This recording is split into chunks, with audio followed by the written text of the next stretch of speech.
Hello, and here we are, back again at Perfectly Paranormal, episode 132.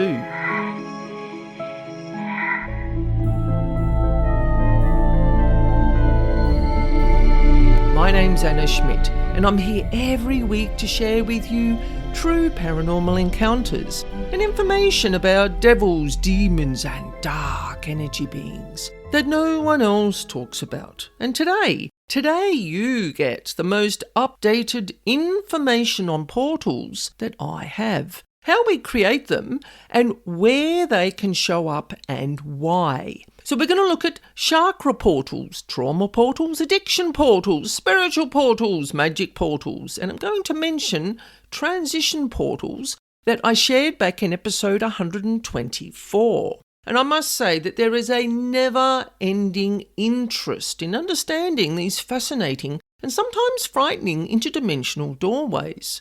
We really don't know what they are and where they go. We can only work on our own perspectives and what we have experienced. And that is what I share with you. Everything that I share on this podcast is something that I've experienced myself. And these energy beings, these funny energy beings that get about in these portals are really, really fascinating. Whether they're cosmic beings, hat men, magic beings, or dark entities moving around in our environment, I always have something new to learn, and I love sharing it with you. So let's open the door on 6 different types, human-made detrimental portals in people and places. So how I present the following information might come across a little bit like a mum lecture. I can't help myself. I get on my soapbox and it's all for your benefit, if you want to look at it that way, to help you avoid creating these detrimental doorways that let these entities in from God knows how many places around the universe. These entities are just waiting for us to open these doorways. So let's look at people portals to start with. We're going to start with the people portals. So chakra portals. These energy doorways are most often created through spiritual practices. They're intentional doorways. Well, they're internal doorways, internal portals. Specifically, they're usually located in the brow chakra or the crown chakra, and sometimes they can be located in other chakras in the body or above the head. Now, chakras are spinning vortexes of energy within our body and above our body. And for all the skeptics out there, chakras are real. Whether you call them chakras or chakras, doesn't matter.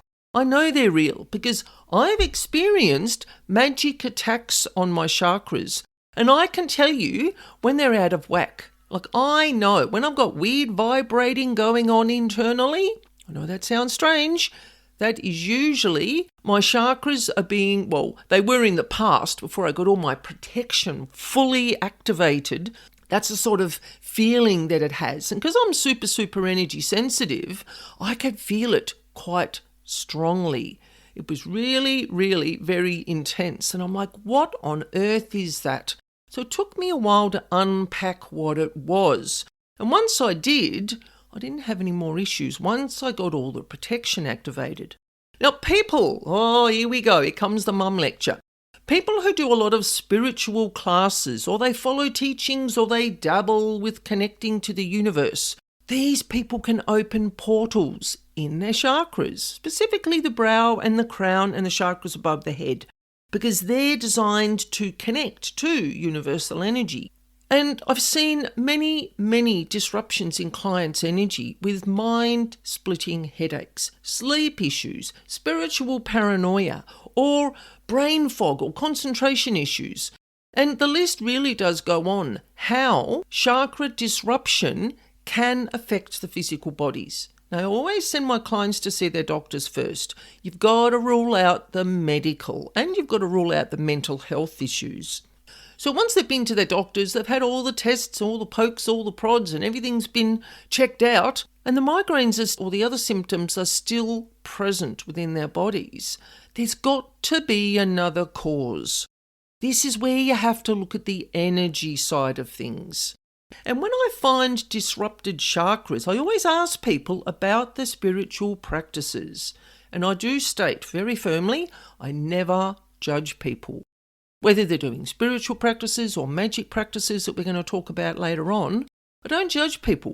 I need to know what they've got up to, or their spirit guides will show me or tell me, and then I'll relay it to the person and they'll be embarrassed because they didn't tell me in the first place.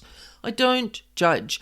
But if I know what they've been doing, it's easier to unpack what the issue is. Now, many spiritual teachers teach people how to connect to the spiritual realms, to their guides, to the astral realm, but not a lot of teachers explain how to close the doorways afterwards. Your spirit guides aren't going to do it for you unless you ask them. They never intervene, ever, ever, ever, without you asking for their assistance. They're not allowed to intervene. It's just the way it works. And teachers just simply don't specify the importance of closing that connection so that your mind and your physical body doesn't suffer signs and symptoms while you're wandering around in this earth reality every day, trying to survive work and home and family and social situations and driving on the road, which really is quite a nightmare. So here's a short story to explain chakra portal issues. Very short story. I had a client who we shall call Jen. Now, Jen was desperate for love, and she went to a twin flame class for a few weeks. She figured, well, there's going to be people there. They're going to be wanting to meet their twin flames. I might just meet the person of my dreams. Well, she got more than what she bargained for. She met the partner who she thought was her forever twin flame. And upon meeting this person, her life simply spiralled out of control until she threw herself in the local river to wash away all the demons that were torturing her mind and body. And she was carted off to the doctor and then to the psych ward. Now, I'm not being dramatic. Well, I am being dramatic slightly, but it is all 100% true. Poor Jen, she had been in a long-term state of loneliness. She willingly gave permission for this twin flame person to connect to her energetically. So what that means is the person can create energy cording. Sometimes they can create portals within a person, depending on what their intentions are and what type of entities are present with them.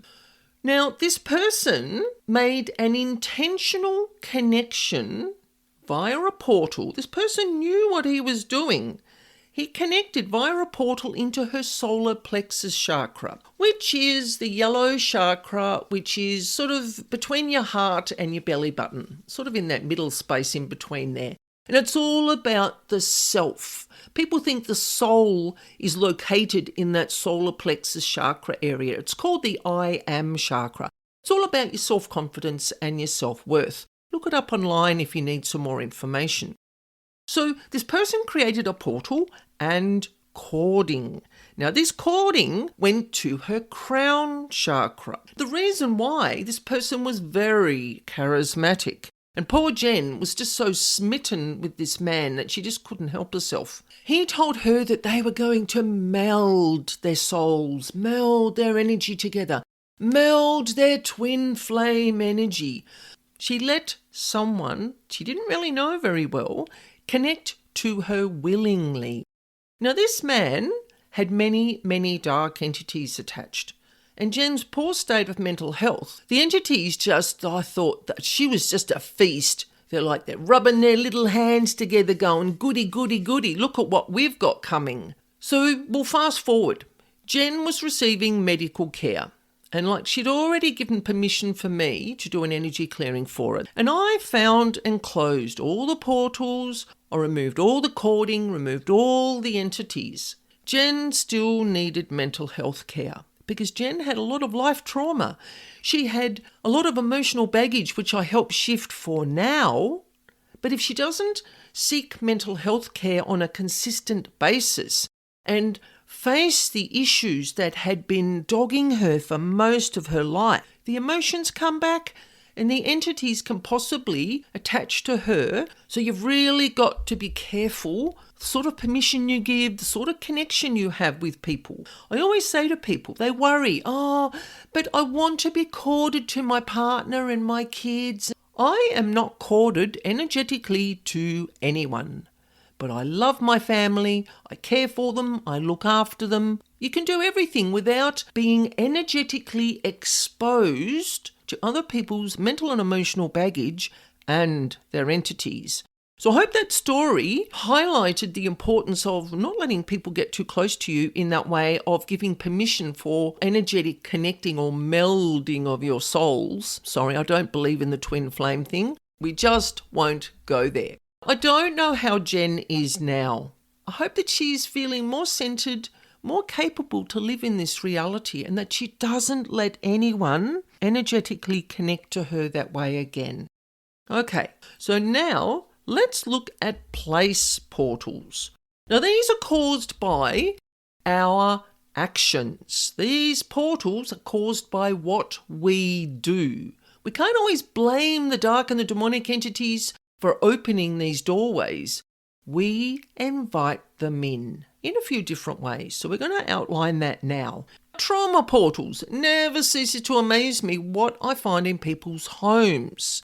Recently, in the last sort of 18 months, 2 years, I have come across so many portals in homes that were purely created by massive build-ups of negative trauma energy, where people have been constantly arguing, yelling abuse, physically fighting. They're just trying to survive deep traumatic experiences, and they're not getting mental health care to help them. They're not seeing their doctor. They're not getting it addressed. Try and sweep it under the carpet. Try and avoid it. It doesn't help. You really must get help if you need it. Now, an example I'm going to give. Divorce homes. Now, you can imagine what goes on in divorce homes. People's relationships break down. And as they break down, their emotions are heightened, their mental states are heightened, not only for the parents, but also for any children, any pets, and the building that they live in. Now, divorce homes really are a biggie when it comes to trauma portals, where, like I've just said, people are getting quite irate and getting quite agitated, and it's constant. And this build-up of negative energy in the home seems to create cracks in the home's energy. Now, I can't really explain it any other way than that it creates what I call rips, tears and holes in particular locations within the home. This is where people are constantly letting loose with their verbal abuse and their threats, and sometimes their physical violence, and the emotions and the energy is really, really challenging. And what that does is it lets in the entities who are roaming about in the vicinity, just looking for a new place to move in. I call them energetic squatters sometimes, because that's exactly what they are. They'll come into someone's home and they'll go straight to where they've had, say, a constant argument. Say the dining room table is where the parents would constantly blow up, fighting, arguing, hurling abuse at each other. And the kids are sitting there going, oh my God, what do I do?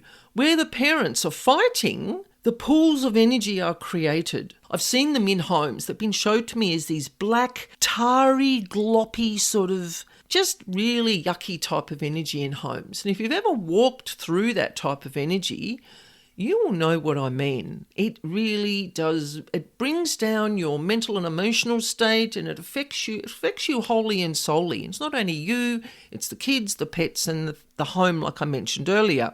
And also too, not just divorce homes, this can be in public places. This can be in places of mass human suffering. Now, we can all think of things that we've seen or our families have gone through, or wars or massacres, or going right back through the decades and the centuries. Some places around the world would be absolutely riddled with trauma portals because of the blood that's been spilt, because of the trauma that's been soaked into the land. And blood and the death vibration has very, very strong negative energy, as you could imagine. And that blood energy wouldn't always be negative. There's people out there going, oh, blood's a positive thing. Absolutely. But it's the way that it is shed. It's the way it leaves the body and the emotions and the mental state and the trauma that goes with it. So the tears created in the energy of the land create the land portals that disrupt the flow of the energy in the land, disrupt the flow of the earth energy lines. If you could imagine, say, a ball of yarn, like a round ball of yarn in your mind, and the yarn is going in all sorts of different directions, it's all overlapping and it's all intermingling. That's what the earth energy lines are like that run around the earth. When there's disruptions in those earth energy lines, when there's what I call tears in the earth energy lines, it affects the flow of the energy in the land. It affects the creatures living on the land, the people living on the land, the plants. Where there's been those mass traumas, it's still going to be there. The trauma is there until it is acknowledged and the pools of vibrational energy are energetically removed. And once you remove them, the entities just go, as I always say, and they just leave because their food source isn't available anymore. So the next one we're going to look at is addiction portals. Places that are dedicated to constant mind-altering activities can create portals. They create these interdimensional doorways because people are taking the drugs to escape from their reality for whatever trauma they're going through. So it could also elapse into trauma portals as well. Sometimes these are overlapped, but I'm trying to keep it as simple as possible today. And I know addiction portals are a thing because I've done lots of work on homes where recreational drug taking has been a constant issue. And I find that these types of portals are usually in sheds, garages, and out-of-the-way places where people meet or they kind of hide away for that quick joint or to share the bong or to get on the mushrooms. And it's a regular place for these types of activities. There can be multiple portals in one location and they can go to all different destinations, cosmic, dark places, galactic. It's mind-blowing really. And like every time I find out new information, I just want to share it with you just to give you heads up, to help you be aware and observe the energy around you, your home, your workplace. You know how it goes. You've listened to this podcast often enough. You know where I'm at. Now, detrimental viewing portals. Sounds complicated, doesn't it? But it's actually very, very simple. For all those people out there, and no judgment from me, all those people out there who play graphic violent games and watch graphically violent movies. And sometimes, more often than not, the degrading and unmentionable types of pornography and other viewing. You think that no one sees or knows what you're doing. Now, I'm not judging anyone, so don't feel like this is persecution. This is me putting it out there, what I find in homes. This type of content and the person's reactions, which is an important part of it, to the content, can create portal doorways where the content is watched.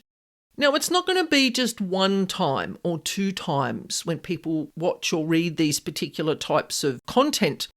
It's somewhere where it's done consistently. And what it does is it disrupts the energy of the home and sometimes in the land. And the doorways that are opened let in the darker types of entities who thrive on graphic content. They thrive on the graphic content vibrations. And anyone living or sleeping in that house are going to notice subtle or not so subtle changes in the energy of the home. And it can be themselves, their family members, and possibly their pets. And sometimes their visitors will notice differences in the home. Now, I'm not going to say any more on that now because in the future I'm going to be doing a whole episode on what I call detrimental viewing. So stay tuned for this deep dive into the destructive outcomes of detrimental viewing in homes.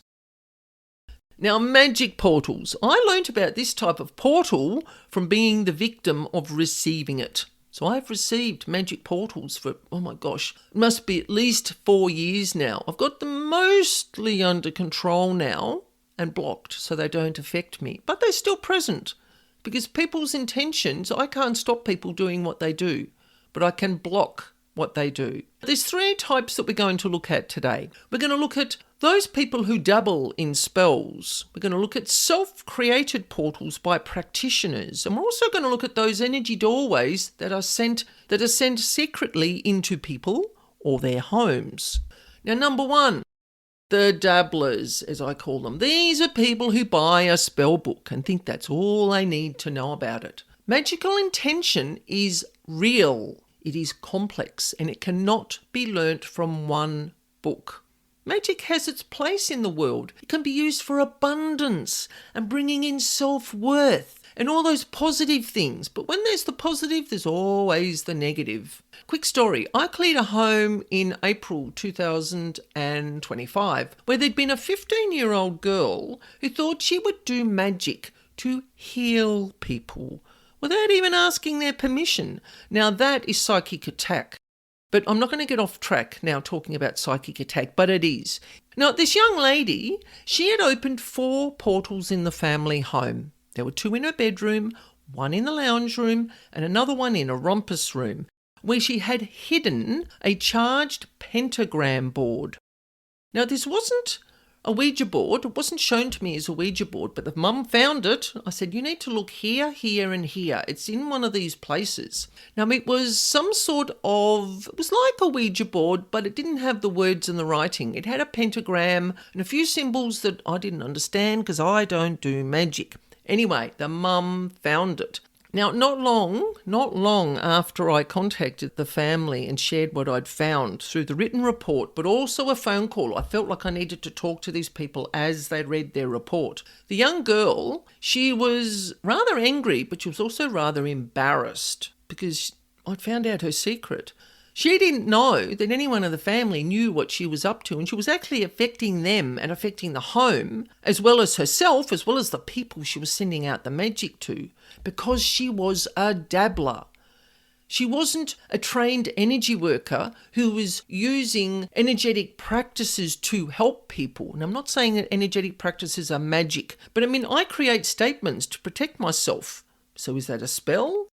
Might be, but it's only for myself. You know, I'm protecting myself. So it's a protecting statement, spell, prayer, whatever you want to call it. It's positive. Now, this girl thought she was doing positive things, but she was actually doing negative things to other people. She had secretly started this healing practice in the home, and no one was sleeping. Like the mum said to me, I always ask people, what are the signs and symptoms that you think you might have an energetic issue in your home? She said, well, all of a sudden, no one is sleeping, not even the dog. She said, like the dog is on edge. She said, the cats won't even come in the house. And she said that her daughter's siblings, they're having constant nightmares. And this was not the way the house normally ran. It was normally very smooth. Everyone talked about their problems. Everything flowed. People slept. They were just a really settled family. And what this magic dabbler did is that she just totally turned the house upside down, and it was really quite a mess. I removed 25 magic entities roaming about the house. And they really were creating havoc. Now, once they were removed, the daughter owned up to what she was doing. She said that she was very, very sorry for dabbling and the family were going to sort the problem out. But they knew where I was if they needed any help, if there was any more issues in their home.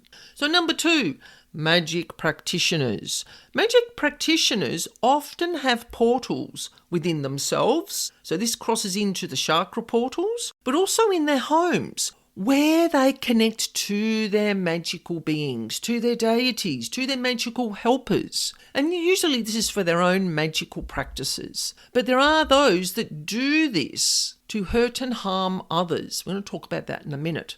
Now, I tuned into a magical person's home. She'd given me permission to do an energy clearing for her. It was really quite funny. Because when I turned up at her front door, this was an apartment building, so I only had a picture of the front door, and in I went. Well, actually didn't get in. It was really, really funny.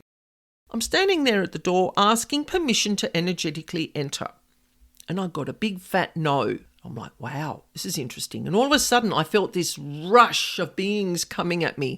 And I'm like, hang on. These weren't dark and demonic beings. These were magic entities of the positive kind. They thought that I was going to be interfering in some way in the home, even though the homeowner had given me permission to enter the space. They had got their backs up and they were like, no, you're not coming in here. You're not doing this. So I just talked to them very kindly, very gently. I emailed her. Lucky she was still up because she's in the Northern Hemisphere. And she's like, oh, I have a quick word with them. It was all sorted, all settled.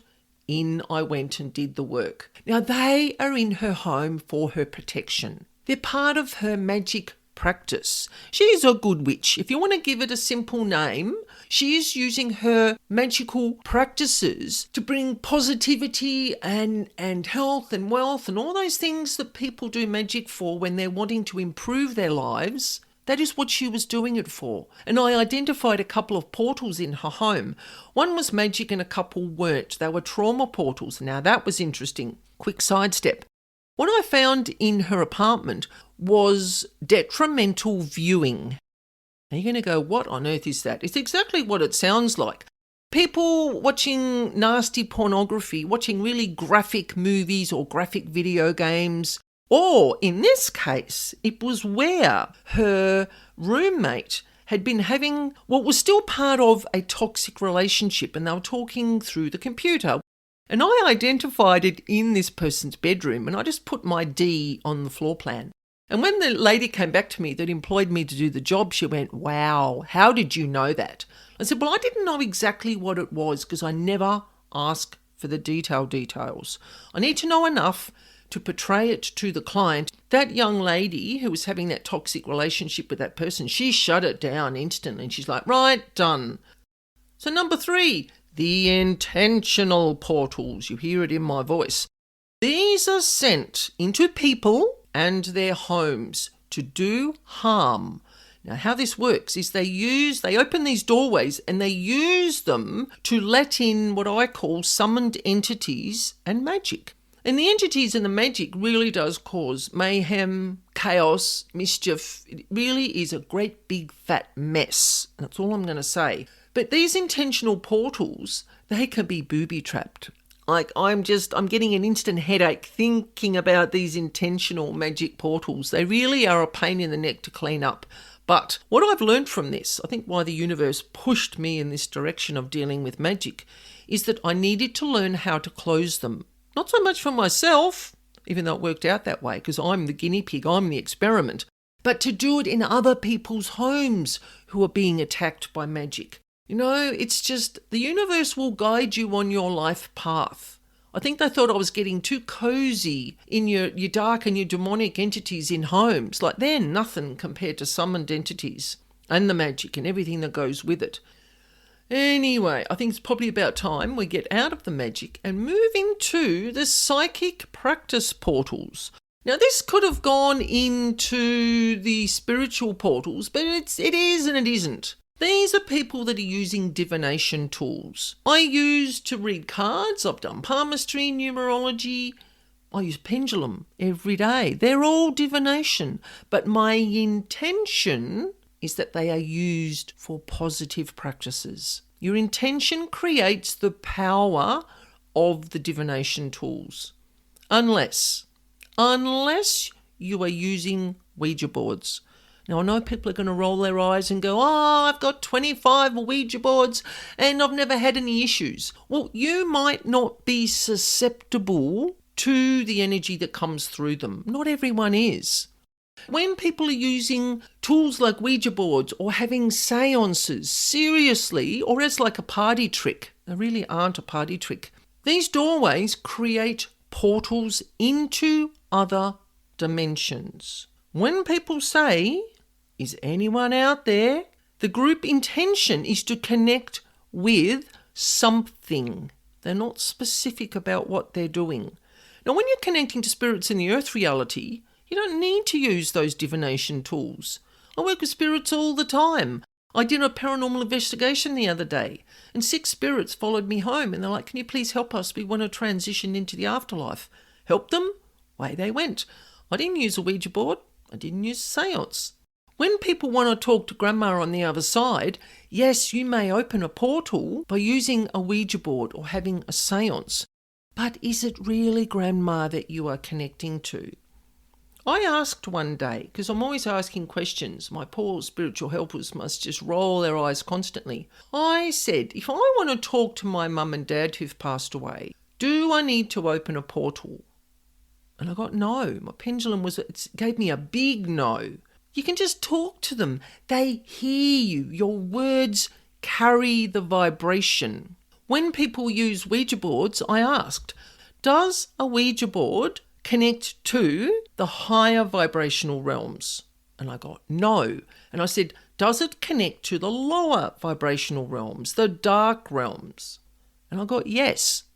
So what people are doing is they're opening a doorway into a lower vibrational place where there are many, many, many different types of entities, and they're just waiting to come through. And when people have finished doing their Ouija board sessions or their seance sessions, do they close these doorways? Do they just blow out the candle? I mean, your intention by blowing out the candle, as I've heard, is that it closes the doorway. To me, that's not enough. You've got to verbalise. I call on whichever high vibrational being you work with to please come now to clean, heal and seal this location. Please clean, heal and seal this board. Simple things like that. I did a whole episode on protection. I can't remember the number, but if you scroll back through all the episodes, you will find it. Lots of good information there. Now, before we move on, this is kind of psychic, but kind of not. People talk about mirrors as portals, but I've never had any experiences with entities coming through mirrors. But I am going to do an episode in the future on mirrors. So if you have a spooky mirror experience that you would like to share, you'll find my email address in the description box. Now, our last look at portals today is the satanic and occult portals.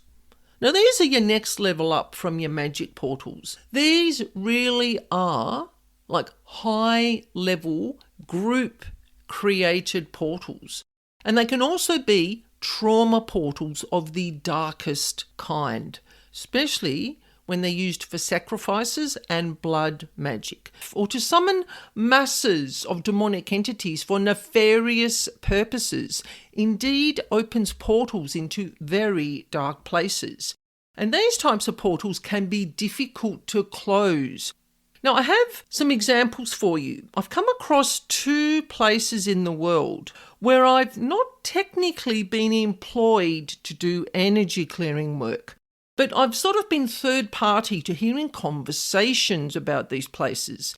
And you know what I'm like? I have a very passionate interest for the paranormal. And the entities in those places, well, they listen to our communications. Don't ask me how they do it. They just know when their locations are being talked about and possibly under threat. Now, the entities in these 2 locations got their backs up. Like, they had armaments ready and they were ready to defend their locations, and they went into attack mode. Now, I did talk about one of these locations. It was in one of the very, very early episodes. Could be episode 4, episode 5 with Ken, who bragged about having gone to one of these places to do an energy clearing. And he was simply relaying the experience. And I heard it, and another friend heard it at the time. And we both had problems in our homes. Like, it was seriously bad. We had personal issues with sleep and behavioural issues. I had movement issues with my legs. There was electrical issues in the home. There was plumbing issues. And before this conversation with this man, none of this had been a problem. But these beings thought that either myself or my friend in the UK was going to be doing energy clearing work in those places. So they went on the defensive. Now, places like these need to be left alone. I would not, even if someone paid me $1 million, I would not go near them. It's not worth your health. It's not worth your life. It's not worth your mental health to interfere in what other people have opened sometimes. Now, I'm not talking your everyday type magic portals. These are massive satanic portals. And I'm not going to mention locations. You don't need to know the locations. Entities in those locations can use booby traps to keep them open. So you just don't want to mess with them. Now, lastly, we're going to look at transition portals. Now, these aren't detrimental, but I just wanted to mention transition portals is something I talked about back in episode 124. Now, a few people have messaged me going, oh, you shouldn't be teaching people how to do that. They're going to be creating doorways into the darkest realms, letting in dark and demonic entities. It's not a thing. I was very specific when I explained how this works. I use one. I've got one in my backyard. It's not a problem. I don't want to repeat myself fully, but I will say that I opened a one-way transition portal into the afterlife for lost souls and stuck spirits. It's basically the wording I used when I opened it. Because your words are your intention. The visualizations that you have add to the intention. So transition portals that are opened, that are a one-way doorway into the afterlife, are simply that. Nothing else can come through them. So if you're interested in how I explain transition portals, what I use them for, and if you as an energy worker may need to open one up in your backyard, so check out that episode if you're interested for the details. Now, I did a basic guide on portals and what they are and why they're here back in episode 28. And I also have a video on my YouTube channel, which is at Paranormal Specialist, where I shared how you can close basic portals in the home and other places. Now, if you want to check that out too, because some people are very visual, they need more than just me talking in their ear. They need to actually see some images. So that video is called Portals in Your Home and How You Can Close Them. So check those out if you're interested. So in episode 133, you're going to hear about detrimental historic public places gone retro, entities and hitchhiking spirits, of course, and the hassles that one parent had with tricky spirits and entities attaching to his young children. Now, this is an episode that no one should miss, so stay tuned for next week's episode, and I look forward to spending time with you then. If you like the content of this episode today, please think about leaving me a rating and a review. What reviews do is they let other people know your thoughts about my supernatural subject matter. People love reading reviews, and we're spreading the word about the real paranormal world around us. I would really appreciate it. Now let's get back to the episode. So thank you for joining me today, and don't forget, if you want to share a paranormal experience just with myself, or you would like me to share one of your experiences through my podcast, you can do a voice recording, or you can write out your experience and I will read it exactly as you have written. You can email me at spiritualbeing44@gmail.com. And for information on paranormal house clearing, you can visit my website, Spiritual Being. You will find the address in the description box. And I look forward to sharing this spooky space again with you next week. And remember, life is perfectly paranormal.